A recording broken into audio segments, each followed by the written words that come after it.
Hello, I'm Tim Harris. This is Julie Harris, and this is Real Estate Coaching Radio. That's right. So make sure that you hit the subscribe button so you won't miss any future episodes. Thanks again for popping by. Hit that like button, and don't forget to leave your comments and questions so we can get right back with you. We will. Thank you for continuing to make our podcast, Real Estate Coaching Radio, the #1 listened to podcast for real estate professionals in at least the United States. And let us know what you think about this video. Leave your comments below. Thank you. 3, 2, 1, and we're back. So Julie and I have a question for all of you. Do you want to be in at least the top 1% of all real estate agents in the United States, maybe even on planet Earth? Is that something you aspire to be? What does that actually mean? More importantly, what will it take for you to make that happen? How long will it take? What does it mean for you to be in the top 1%? You know, what is the profile, the psychological and financial profile that's someone that's in the top 1%. But most importantly, really what you want to know is how the heck did they do it? So that's what we're going to be talking about on today's podcast. We've got quite a few points. We're not sure if we're going to get through all of them. How many points did you write? I think there's 12, but we'll see how it goes. Right. It could be bonus points too, forewarned. Now we'll do our best to get through all 12 points, but if we don't, remember the notes from today's podcast are in the show description, whether you're on iTunes, Spotify, whatever. And also waiting for you in the show description is a link to join Premier Coaching. And all of you, most of you are regular listeners. Most of you have already joined Premier Coaching, but for the 3 or 4 of you that have not yet joined Premier Coaching, you can do so now. The link is below in the show description. If you're over on iTunes, just, scroll down. Obviously, YouTube, Spotify, everywhere you can possibly listen to a podcast or watch a video, you are discovering our content. We have over 5,000 past podcasts and videos. I think we're up to like 2,000 now. But bottom line is, join Premier Coaching. That's going to be your big takeaway. You're going to feel motivated and excited and ready to get into action. And the action item that all of you need to be doing is obviously join Premier Coaching. The link is below. You can join Premier Coaching now for free. That's right, costs you absolutely nothing. And that does include a daily semi-private coaching call with a Harris certified coach. All right, Julie, let's jump right in. Yes, that's right. So what's the difference between the best and all the rest? Well, everybody has struggles and challenges. That's called life. How you deal with those challenges makes all the difference. So today we're talking about how to embrace the habits of the most successful, the top 1% of agents and brokers, and how to adopt those practices every day into your daily life. You can be the most successful real estate professional possible when you follow a few simple but powerful steps. It's easy to make excuses about success. You could easily convince yourself that successful people must have some outsized advantage over the unsuccessful. That's similar to saying the rich versus the poor excuse. They were born with it, they inherited it, or they must be doing something to cheat the system to take advantage of others. But in fact, none of that is true. Nope. It's all about how they handle the same struggles in life that you're likely dealing with. Successful people, successful agents, were just like you at one point. There's no such thing as an overnight success. So, what does make them different?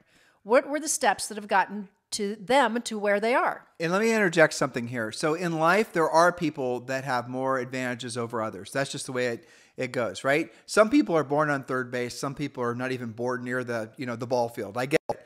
But the reality of it is in real estate, most people in real estate, we all come at real estate with sort of frankly, there's not a lot of us that are getting into real estate with a big, chest full of gold, right? We certainly didn't. We didn't, no, absolutely not. We had a negative chest. We did. Most people, when they get into real estate, they're coming from looking for another source of income. They're maybe looking for a bridge from a job or a career path that they don't like. Maybe they're retired and they're looking to do something else. There are very, very few people who've gotten into real estate since, Julie and I have been in the real estate industry for over 25 years.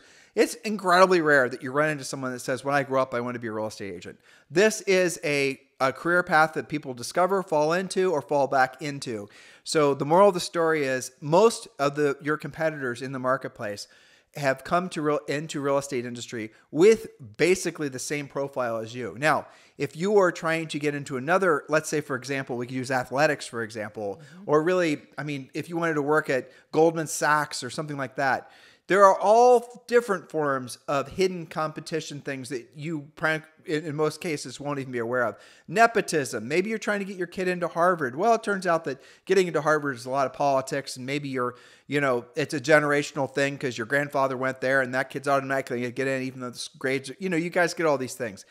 For the most part, most of the things in life that you compete with, you are competing against people that have an unfair advantage. Not really true in real estate, because most people come into real estate with essentially the same set of advantages and disadvantages. I've coached people that have graduated from Ivy League schools.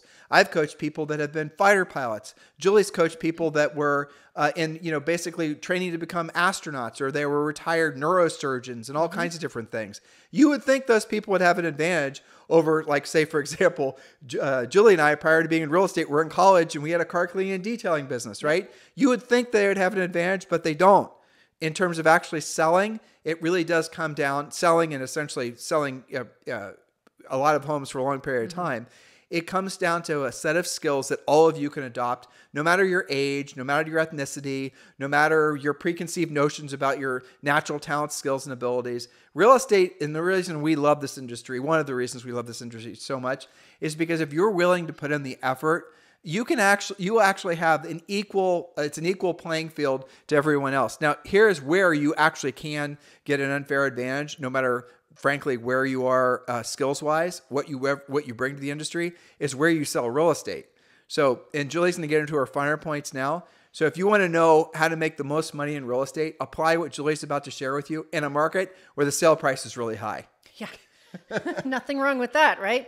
Okay, so we have noticed a few things about the best, most successful agents, real estate professionals. We've been doing this for a very long time. So point number one, my note takers, get ready to sharpen your pencils. Successful real estate agents feel the same fears. They feel the same struggles, and they have the same challenges that everybody else has. But they don't let themselves be paralyzed by it. They use those emotions and thoughts and feelings to motivate them into action. They turn it into energy. There's an old saying that says, when you pray, move your feet. So it's okay to feel that, that frustration and your struggles and your challenges, but don't let it cause you to do nothing. Instead, turn it into action. That is a specific trait that the most successful agents have. Make mental note of whenever you're feeling fear. Make mental note. And I'm not saying to, try to manifest more of it by analyzing it or figuring out why you feel that way or any of this other sort of pseudoscience stuff. Just make note, monitor yourself. And when you internally are feeling fear, any kind of level of fear, or you're feeling just some sort of emotional unease or dis-ease for that matter, write it down. Write down that, okay, or make note of it at the very least. Again, don't try to decide why it started some way or what manifested it or just whatever. Just make note that you are feeling a certain way that's not causing you to take the actions that you know you need to take in order to become the agent that you want to become. And then when you do feel that way, once you've recognized that emotion that's essentially bubbling up inside of you, then you need to observe it. And then you need to decide whether or not you're going to allow that emotional wave that's hitting you to dominate your action. So if you're feeling a bunch of fear, or if you're feeling a bunch of anxiety, and you're feeling like maybe right now you're starting to think about feeling fear and feeling anxiety, so you're starting to manifest it, don't think about it. Don't empower it. Just observe it. And then when you start observing that, what happens is immediately you have control of it, and then you can choose what power it's actually going to have and what happens next. That is 100% the way that you overcome the things you're fearful over. Notice that you're feeling fear over something, observe it, then you become in control of it. Otherwise, what happens is it starts growing like a weed inside of you, and then it takes over your actions, and then you find yourself being in fight or flight mode, and most people go immediately into flight mode, which means you take no action, which means essentially you start to fail. Well put. All right, point number two, successful real estate agents and brokers own their success or their failure every day. They use the mantra, if it's meant to be, it's up to me. If it's meant to be, it's up to me. That works both ways. If they didn't take a listing, they found out why and made the commitment to themselves to not let that failure happen again. John Wooden said, you can make mistakes, but you're not a failure until you start blaming others for those mistakes. Now, how does this manifest in coaching? One of the things I have my coaching clients do is keep a listing journal. They write down when they won, how they won, why they won. They ask, I'm just curious why you decided to choose me versus the other agents you spoke with. When they lose, find out why you lost. Write it down in your journal. Some of them write down occasionally, I forgot to ask for the business. I didn't close. Or they might say, I left the door open for somebody else because I delayed before asking for the business. Or a lot of other things. Lots of other things. I mean, there's really, realistically, when we're teaching you to be really, ninja level listing agents, there's a 7-step process that we have you follow. And when we're coaching you, like when Julie's, has one of her elite coaching clients, if any of her elite coaching clients go on an appointment and they don't take the listing, it doesn't take long to help them self-discover through coaching and asking them questions that they didn't follow the system. They avoided something. They didn't ask a question. It's always one of the 7 steps. And what it is almost always too, Julie, is they're avoiding asking questions that they in their minds think that could result in the seller rejecting them, which would mean they wouldn't have the appointment and they wouldn't take the listing. Exactly. Or they didn't know they were competing or something like that. They didn't know that the spouse was talking to somebody that was a realtor they golfed with every weekend. Right. And so you didn't ask all the questions. You didn't pre-qualify them. Why? Because you're fearful that the seller would somehow just decide, well, you know what, since Bob is coming over and, Steve plays golf with him over a weekend, we don't need. No, you're essentially, by trying to avoid rejection and enjoy, because you're feeding your fear monster, you're actually manifesting the results of those things, which is loss. You guys understand conceptually what we're saying? It all comes down to the very basic idea that whatever you're avoiding the most is where your growth needs to be. So when you find yourself avoiding a proven system like our coaching program, and even if you're enrolled, if you find yourself avoiding following the coaching program, if you find yourself avoiding asking all the pre-qualification questions, sending the pre-listing pack like we prescribed to you, going in the listing presentation, following our listing presentation. When you find yourself avoiding that, you've got to ask yourself, why am I avoiding a proven path that will get me not just to the end zone, but my championship ring more often than not? Why am I avoiding following a proven path? And be really honest with yourself. Is it just because you're being lazy? Could be. Why are you giving yourself permission to be lazy? Is it because ultimately, why? What's the heart of it? What's the root of it?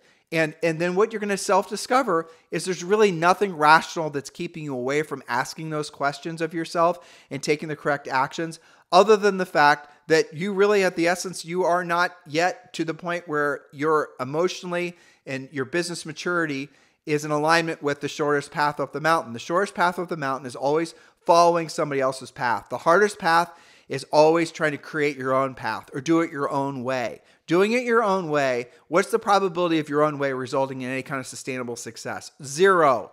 That's the reason that the people follow the proven path to the top of the mountain. That's what coaching is all about. Hopefully that resonates with at least some of you. Hopefully. We'll find out, won't we? Okay, so point number 3, successful agents understand that success is actually incremental. They celebrate the small victories because they know that when those victories are accumulated, they add up to bigger successes. So take, for example, grizzled veterans, I'm talking mostly to you who have a big past client list. You know, because when we survey you, you always say the same thing. Biggest mistake I'm making right now, not talking to my database. People already know, love, and trust me. But you've made it out into your head to be this monumental thing that you've got to create some elaborate systems, when in fact, the top producing, successful top 1% agent says, you know what? I do talk to my database all the time, but I know today I'm super busy, but I'm going to make at least 1 call today. And tomorrow I'm going to make another 2 calls. And those are going to accumulate. And I'm going to learn to do that every single week because I know that that's what it takes versus saying, you know what, someday, maybe next year, I'll buy some system that'll drip on them and I won't have to do anything. Well, it's one of our, I think, pivotal, one of our most critical pillars of our coaching business. If you want ever increasing levels of success in your business and personal life, you've got to do what you don't want to do, and you don't want to do it at the highest level. Think about the elements of what I just said. Ever increasing levels of success in your business and personal life. How many of you believe that there's no such thing? How many of you believe that your life has to be a series of booms and busts? Well, it doesn't have to be. Warren Buffett said, America, people in general, love to celebrate the comeback story. The guy or gal that made it and lost it all and made it again. Mm-hmm. He said, I like to celebrate the people that made it, never lost it, and kept on doing it. Yep. Right? Doesn't that make sense? So what does that take? It takes doing what you don't want to do, which is in everyone's case, essentially putting themselves in a position where they could potentially be rejected, and they're essentially doing the real work of real estate. When they don't want to do it, which is, let's just be honest, virtually all the time. That's right. At the highest level. So I can, generally speaking, we can get people to do the first 2 things, not too much work, but then you really get into the weeds with them. Why aren't they getting more results faster? It's because they're not doing it at the highest level. In other words, they're backing off. In other words, they're not actually following through on the entire process.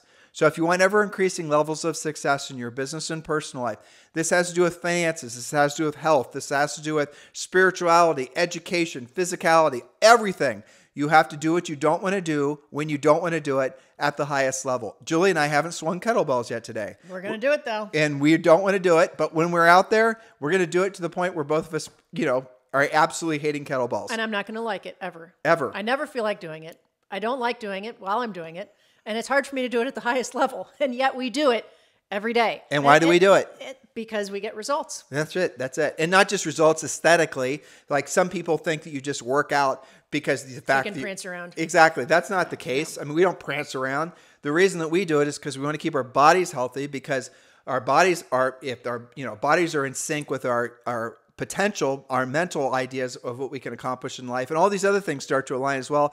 And frankly, we've got a little rambunctious 9.5-year-old, and we have to keep up with her. Yeah, and she keeps on weighing more and more, and I like to pick her up. So there's that. Okay. Yep.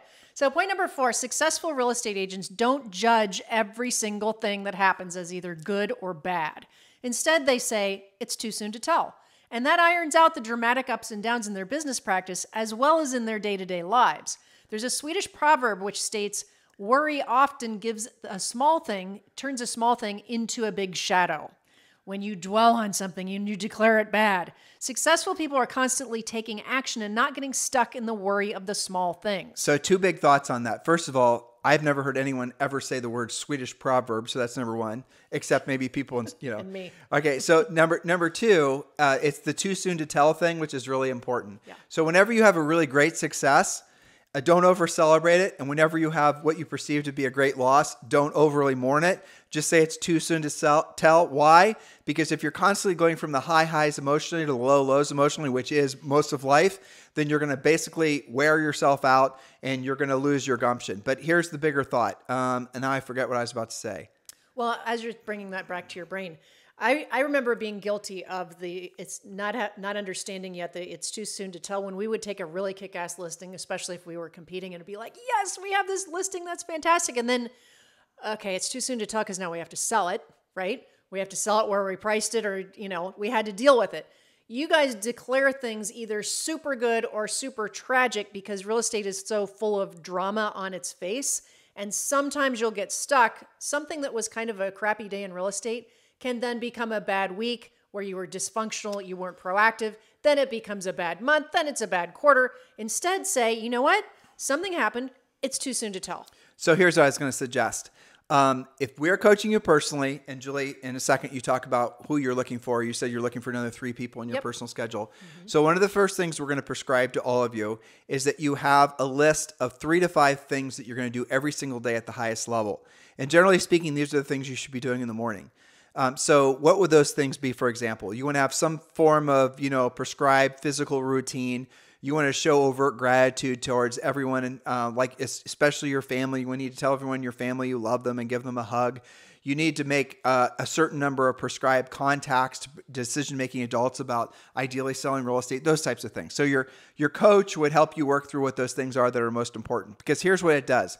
When you do the 3 to 5 things every single day, and you do those, day in and day out, does not matter what the weather is, does not matter with anything else that's going on in the world, you will be absolutely stunned and amazed how much less stress you feel because of the fact that you did what you were supposed to do that particular day. Like Julie and I's are obvious. We do basically everything we just said, but we're going to do a podcast every day, and I might have a couple Zooms every day. Julie might have a few coaching calls every day.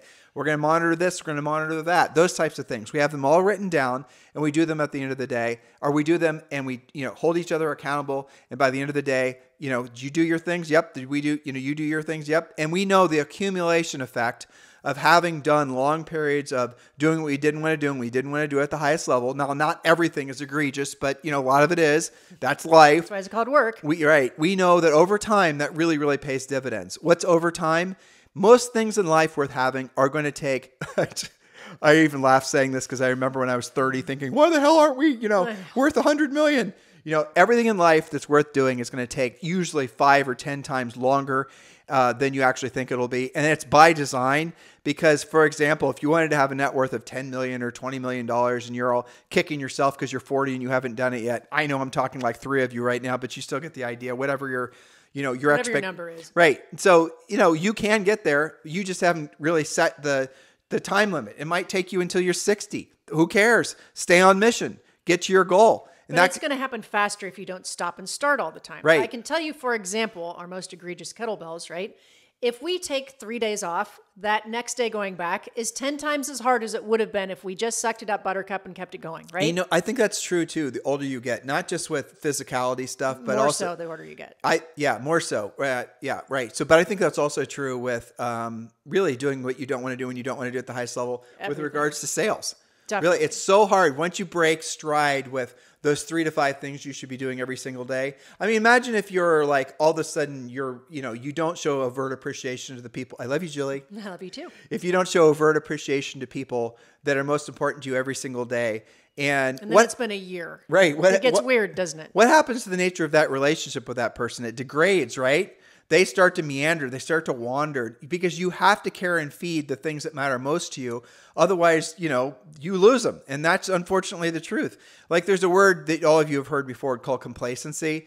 Complacency obviously means if you try to stay stagnant, let's make it, relevant. You've achieved your level of success. You've achieved, you reached the mountaintop as far as what you're going to do in real estate. You've reached the mountaintop of what you're going to do with your family and your finances and your physicality.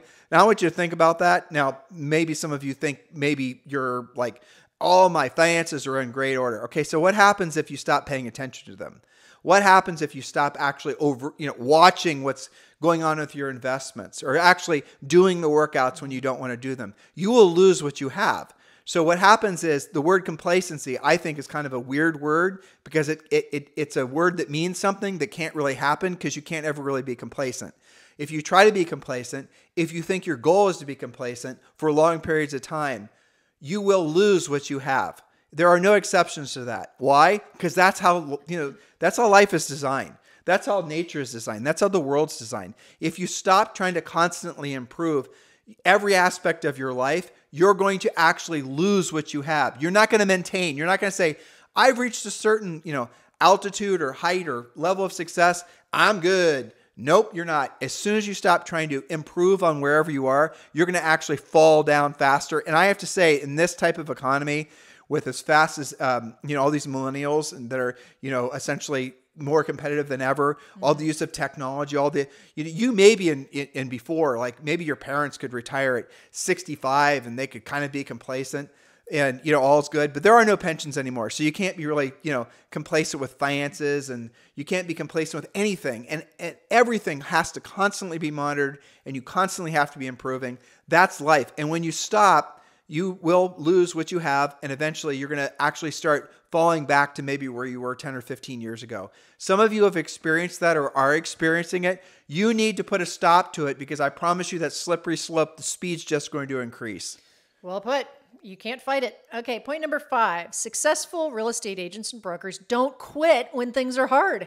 They simply don't give up until they find a solution. They are problem solvers, focusing on how to be of service to others at the highest level. Benjamin Franklin said, energy and persistence conquer all things. I think about our agents that are embracing the fact that they need to have more listings now than they've had to have in the past, because the market is shifting. I think about somebody like John Walkinshaw in Canada, who is embracing the fact that he needs more listings to do the same or more business as he did last year. Why? Because they're longer days on the market. Some of them need price reductions. It's a longer relationship. So he has to increase his inventory. Instead of saying, well, I guess it's going to be a slow year. No, he embraces the fact that he's got to be a problem solver at a higher level. When his sellers say, well, I'd list, but I don't know where I'm going to sell, he figures out a solution for them to lease back, to do a longer closing date, or to build new construction, or to have another solution. He doesn't just say, well, I guess you're right. Maybe we'll try next year. They're problem solvers. That's it. That's the bottom line. By the way, a lot of you guys are brokers, team leaders. You're looking for the next natural step in your path, in your success path up the mountain. We strongly encourage you to take a look at eXp Realty. Moving over to eXp Realty in 2019 was one of the smartest moves we've made. And so if you're interested in joining Julie and I at eXp Realty and you're looking for the right sponsor, someone who's going to be very proactive in your success at eXp Realty, we are formally applying for the job of being your eXp Realty sponsors. There's 2 paths. If you're getting ready to get started and looking for information, you can just text the letters EXP to 47372. Text the letters EXP to 47372. So if you're wondering what's the big deal about EXP? Why is everyone talking about EXP? And there's some great brokerages out there, but Julie and I chose to align with EXP. Find out why. Text the letters EXP to 47372. Or if you're ready to join and you're looking for the right sponsor for you and your team or your brokerage, yeah, let's have a conversation. Text me directly on my private cell phone number. Text, please, at 512-758-0206. 512-758-0206. Point number 6, successful brokers and agents track their key performance indicators. Those are KPIs, using whiteboards, using visual accountability. They know what makes them money and what's a waste of time. They're more efficient than the unsuccessful. They know this because they use the visual accountability of whiteboards. That's something that we very specifically teach and coach in Premier Coaching, in Elite Coaching. It's also in the Harris Rules book. It's in virtually every podcast. You've got to track so that you know, are you on track, ahead or behind? Hey, you need to go check because I think the FedEx guy is waiting at our door and wants us to sign for something. Point number 7, successful agents and brokers have very specific goals, both short and long term. They have a plan to achieve these goals and they stick to it. Where's your real estate treasure map? Since they have a plan, things are less likely to get in the way of the plan. So let's walk through how basic that is. So when you're setting up goals, there's, generally speaking, people will agree there's 5 areas of life. There's education. I always forget one of these.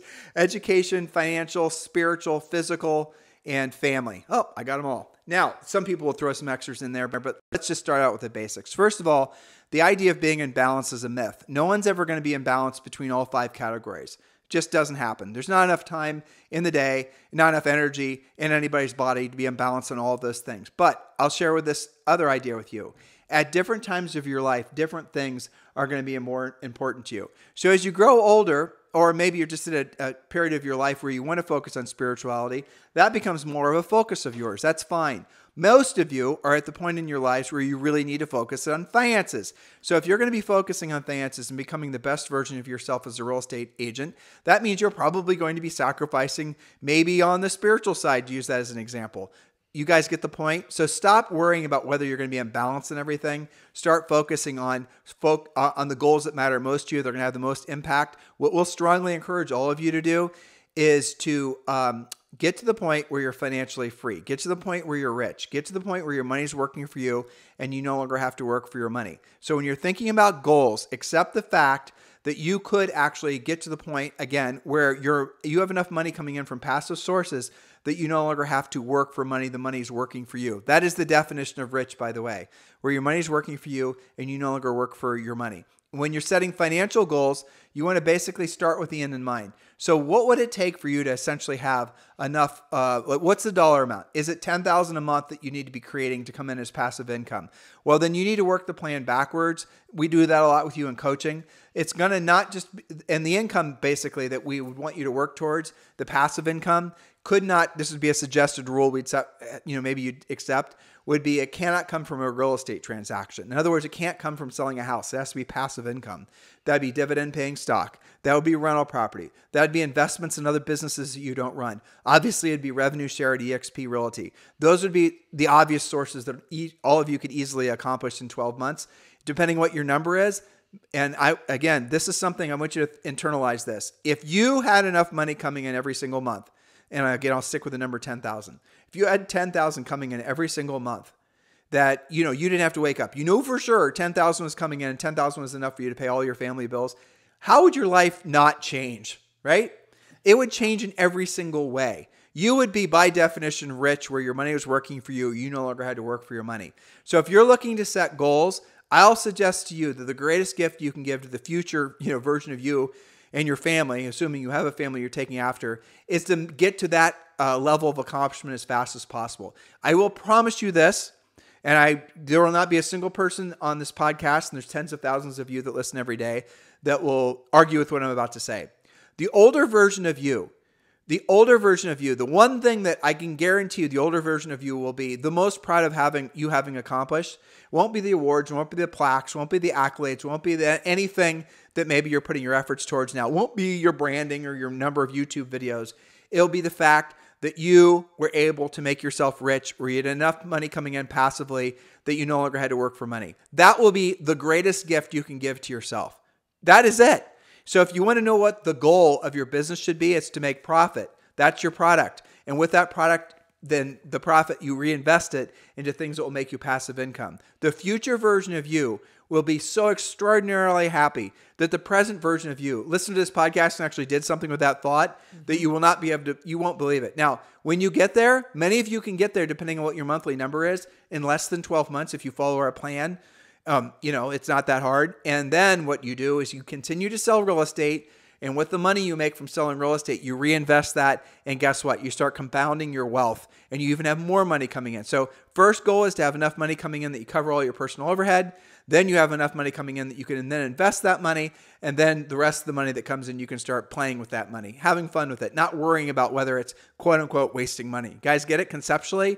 You don't have to wait until you're old and gray to accomplish this goal. You can do this within 12 months, depending on what your monthly overhead is, right? 12 months, 24 months, 36 months. But take it seriously. Don't procrastinate. That is the point of real estate. Isn't that why you got into real estate in the first place? To be free. To be free. Some of you have migrated past that thought. You've got convoluted. You've gotten distracted. But I guarantee you, every single person listening, the point of getting your real estate license was to achieve that freedom. That is what we work towards in coaching. The first rung of that is making your income consistent and predictable and duplicatable. That way you have the opportunity to invest. Your wealth is not going to come from the next transaction or from doing that big mythical luxury transaction that you'll have someday. It's coming from the consistency of ironing out your income ups and downs so that you can have something to invest, and then those investments become your passive income going forward. That's what coaching, I can't say all coaching, but that's what our coaching really is working you towards. That's what our focus is. It's teaching guys to be powerful listing agents, then helping you work towards being financially free. Because guys, what is a better gift to your future version of you than that? 5 years from now, 10 years from now, when you don't have to work for money anymore, your money is working for you. What is better than that? That and taking care of your health so you can enjoy it. Yeah, and exactly. You're set. Right. Henry Ford once said, obstacles are those frightful things that you see when you take your eyes off the goals. So consider all of this as you guys are deciding which path you're going to be taking moving forward. So 2 homework assignments, you choose which one is for you. You can join Premier Coaching. Just click the link below. Obviously, do some self-discovery on EXP. I gave you the path forward on that. And yes, Julie is still considering accepting a couple coaching clients. If you think you're a good fit to be in Julie's schedule, we talked to you guys about that yesterday, but you can text me directly at 512-758-0206. And just text me, let me know you would like to be considered to be in Julie's schedule. She is expensive. She is picky, just telling you. So what you're going to be doing is you're going to send me a little bio on yourself. And then provided that, frankly, I like what I read, then I'm going to be sending you over to Julie, and you guys will discover, or you guys will have a one-on-one call, a sort of a pre-qualifying each other. Mm-hmm. And if she likes you and you like her, then you guys will be considered for her schedule. It's that simple. Our coaching clients, especially Julie's coaching clients, we absolutely positively need great coaching clients because they're the ones that keep us frosty and keep us informed of what's going on all over the market. That's you guys want to know why we have or where we get our unfair advantage from knowing what's going on in the markets. It's not from reading all the reports. It's not from reading Altos data or real trends. It's from talking to our amazing coaching clients, which are in some of the most competitive markets across the country. So yes, if you're interested in being in Julie's schedule, text me directly at 512-758-0206. Anything else you'd like to say to these guys, Jules? Get to work. Don't delay. That's right. Have a fantastic day. We'll talk with you on the show tomorrow. Hello, thank you for having watched this video. Please remember to subscribe to our YouTube channel. That's right. And don't forget to hit that like button, leave your comments and questions below, and we will get right back with you. Thank you for watching this video. And remember to watch the next one. You're going to love that one.